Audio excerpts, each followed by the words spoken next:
Salam jumpa kembali dengan kami, sahabat budaya bangsa, sahabat budaya Indonesia. Sahabat budaya Indonesia dimanapun berada, pada pertemuan kita kali ini, kita akan membahas dan mendiskusikan materi yang sangat penting, yaitu tentang budaya.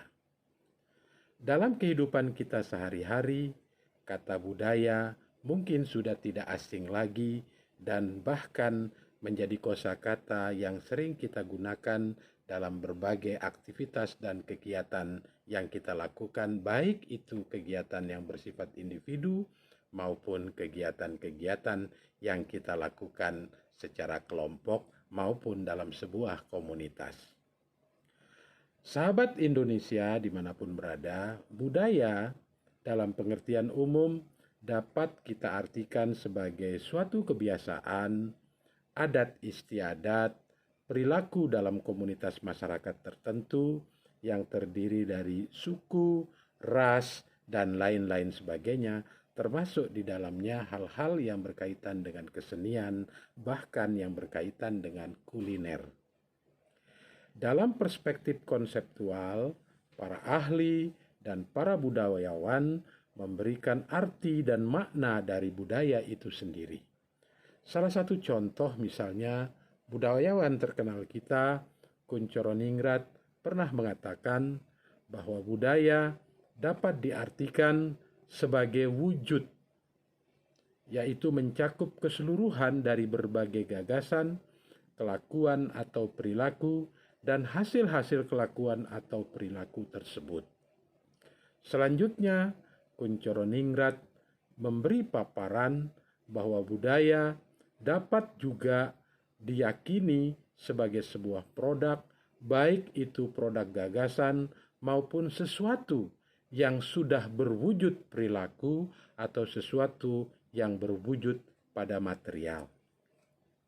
Untuk itu, sahabat-sahabat sekalian dimanapun berada, Kuncoro Ningrat membagi wujud budaya ke dalam 3 bagian.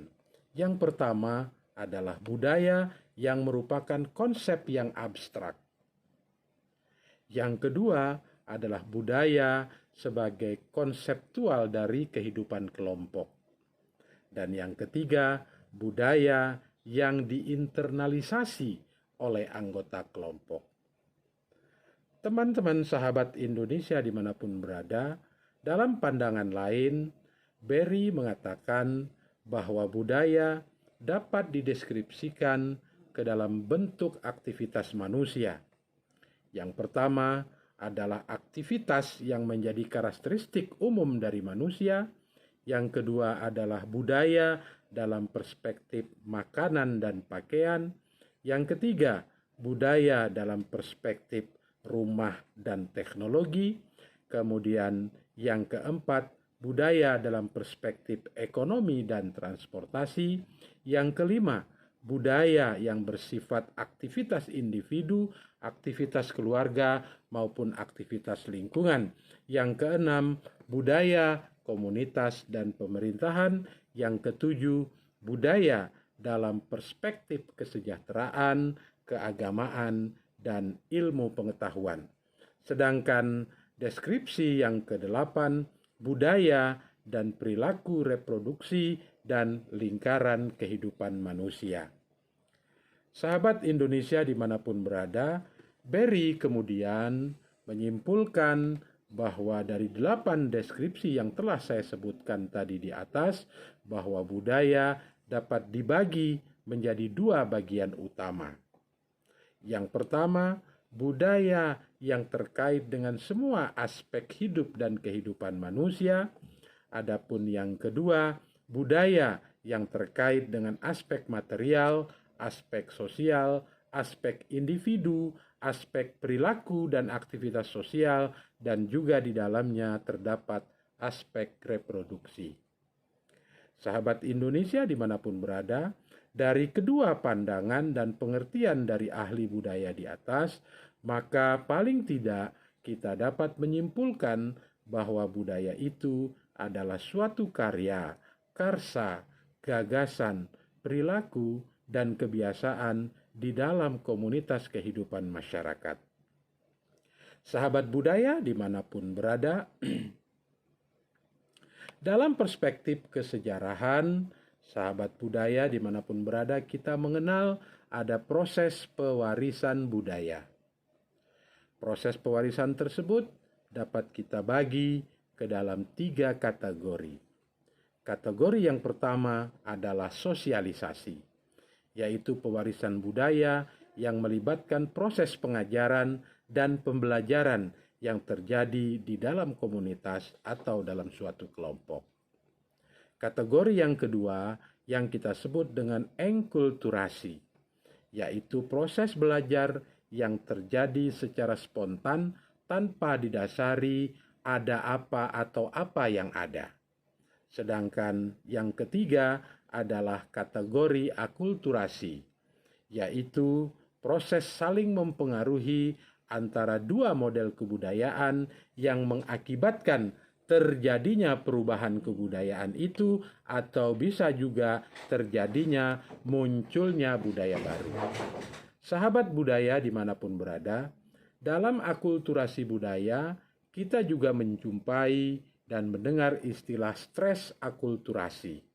Stres akulturasi adalah keadaan stres yang bersumber dari proses akulturasi yang terjadi.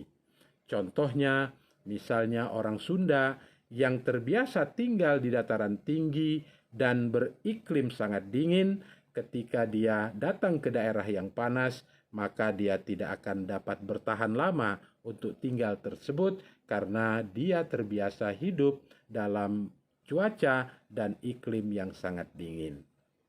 Atau ada juga contoh yang lain, misalnya orang Indonesia yang terbiasa hidup dengan iklim tropis, dia kemudian berkunjung atau bahkan misalnya menempuh kuliah di luar negeri di daerah yang memiliki suhu yang sangat dingin sekali atau bahkan di kutub, maka dia akan mengalami stres akulturasi karena tidak sanggup beradaptasi dengan cuaca yang ada di sana. Sahabat Indonesia dimanapun berada, demikianlah pengantar diskusi kita tentang budaya yang telah saya sampaikan pada kesempatan kali ini. Ada baiknya teman-teman budaya sekalian dimanapun berada, mari kita mencoba untuk mengerjakan tugas-tugas singkat kita, ya kita mencoba untuk menggali segala potensi yang ada dalam kebudayaan Indonesia dalam perspektif kedaerahan. Terima kasih atas perhatiannya. Selamat bertemu kembali pada budaya Indonesia yang lainnya. Selamat siang. Assalamualaikum warahmatullahi wabarakatuh. Bye.